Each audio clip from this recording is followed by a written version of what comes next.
Geneva में America और Iran की बातचीत से पहले ट्रंप को बड़ा झटका लगा है। ईरान के सर्वोच्च नेता अली खामेनेई ने कहा है कि अगर अमेरिका के पास दुनिया के सबसे खतरनाक जंगी जहाज है तो ईरान के पास ऐसे जहाजों को समंदर की गहराई में डुबोने वाले हथियार हैं। ईरान के इस आक्रामक रुख ने ट्रंप की बहुत सी उम्मीदों पर पानी फेर दिया है।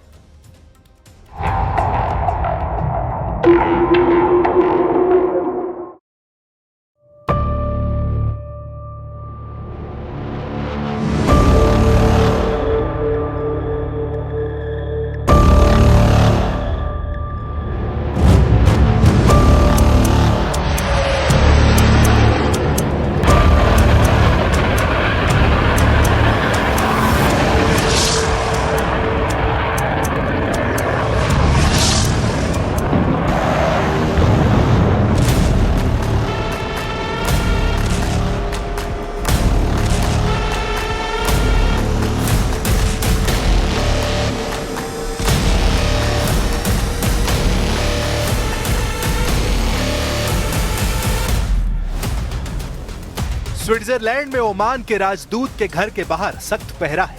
अमेरिका इस चार दीवारी का सीक्रेट आउट नहीं होने देना चाहता है। वजह यह है कि ट्रंप ईरान से एटमी डील फाइनल होने से पहले बहुत ज्यादा भड़क गए हैं।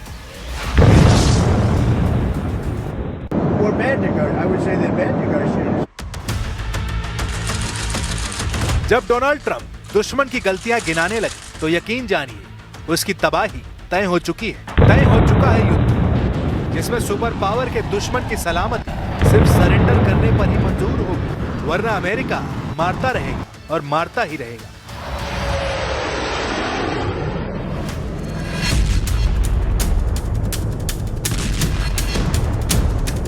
तब तक मारेगा जब तक कई नस्लें ना तबाह हो जाए। अमेरिका को मुल्कों को बर्बाद करने का अच्छा खासा अनुभव है। फिलहाल सुपर पावर के टारगेट पर ईरान है। ट्रंप को एटमी डील में ईरान की बढ़ रही शर्तों ने शॉक दे दिया है। ओमान के बाद जिनेवा में हुई बैठक ज्यादा विस्फोटक ग्राउंड तैयार करने वाली साबित हुई है, क्योंकि ईरान की सुई एक ही जगह पर टिक गई है। ईरान ने ट्रंप का ऑफर ठुकराते हुए सिर्फ परमाणु प्रोग्राम पर डील फाइनल करने का ऐलान किया है, जिसके बदले में ईरान ने अमेरिका के लगाए सारे बैन हटाने की शर्त भी जोड़ रखी है। वहीं ट्रंप चाहते हैं कि ईरान अपने मिसाइल प्रोग्राम और खाड़ी देशों में मौजूद लड़ाका ग्रुप पर डील साइन करे। इसके बाद ट्रंप ईरान को राहत देंगे या नहीं, ये वो तय करेंगे।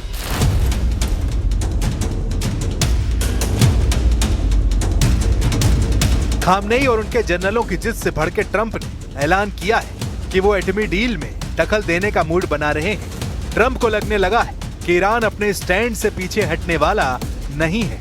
इससे यह भी साफ है कि उनकी भेजी टीम खामनेई से डील में फ्लॉप साबित हो रही है। Involved in those talks indirectly, and they'll be very important. We'll see what can happen. It's been typically Iran's a very tough negotiator. They're good negotiators, or bad negotiators. I would say they're bad negotiators because.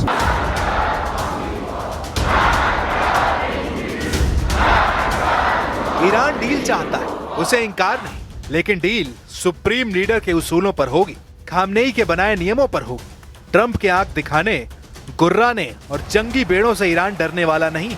Israel आरोप लगा रहा है कि Iran का इरादा Trump से deal का नहीं है, इसलिए उस पर वक्त रहते एक्शन लिया जाए। नेतन्याहू का प्लान ईरान के परमाणु पावर को जीरो करने का है।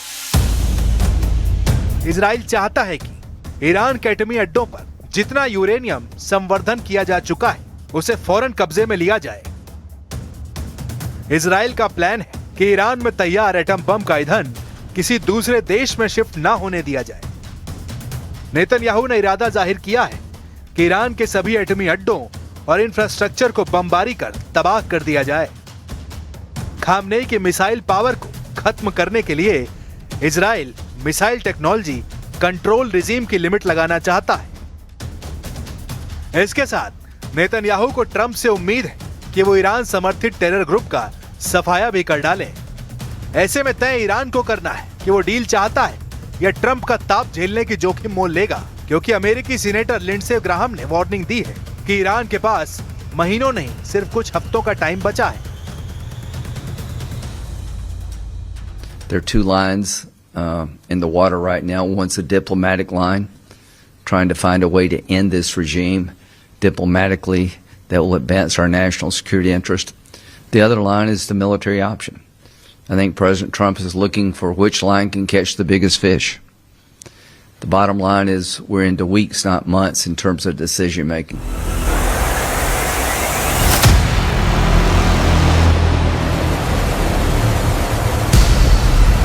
अमेरिका की जंगी तैयारी, ईरान के करीब बढ़ता हथियारों का जमावड़ा, खाड़ी देशों में अमेरिका के दोस्त देशों का पाला बदलना, सारे सिग्नल युद्ध के हैं। CNN की रिपोर्ट के मुताबिक ब्रिटेन में मौजूद अमेरिकी एयरफोर्स से हथियारों को ईरान के करीब लाया जा रहा है, जिसमें रिफ्यूलिंग टैंकर और फाइटर जेट शामिल हैं। रिपोर्ट में जानकारी दी गई है कि अमेरिका ब्लू बैटल ग्राउंड में एयर डिफेंस सिस्टम की तैनाती बढ़ा रहा है। फ्लाइट ट्रैकिंग डेटा से पता चलता है कि दर्जनों अमेरिकी मिलिट्री कार्गो प्लेन ने अमेरिका से जॉर्डन, बहरीन और सऊदी अरब तक सामान पहुंचाया है।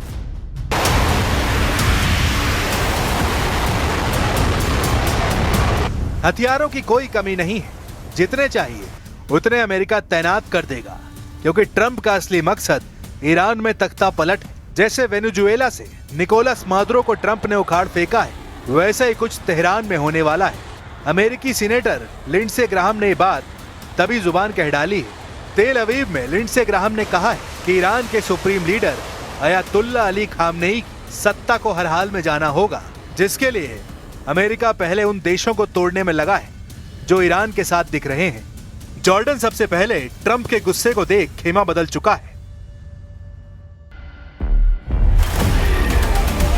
Open source air traffic communications के मुताबिक अमेरिकी जंगी जेट को जॉर्डन के एयर स्पेस में एंट्री के लिए डिप्लोमेटिक क्लियरेंस दी गई है। सैटेलाइट तस्वीरों से पता लगा है कि 25 जनवरी को जॉर्डन के मुफाक सॉल्टी एयर बेस पर 14 अमेरिकी F-15 फाइटर जेट तैनात थे, लेकिन अब ओपन सोर्स डेटा बता रहा है कि इलाके में 250 से ज्यादा अमेरिकी कार्गो फ्लाइट्स आ चुकी हैं।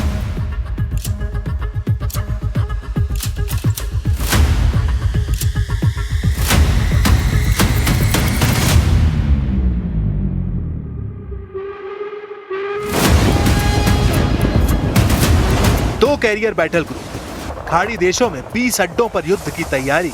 ईरान के लिए क्या ये काफी नहीं? आखिर अमेरिका हमले के लिए इतना इंतजार करने को मजबूर क्यों हो गया है?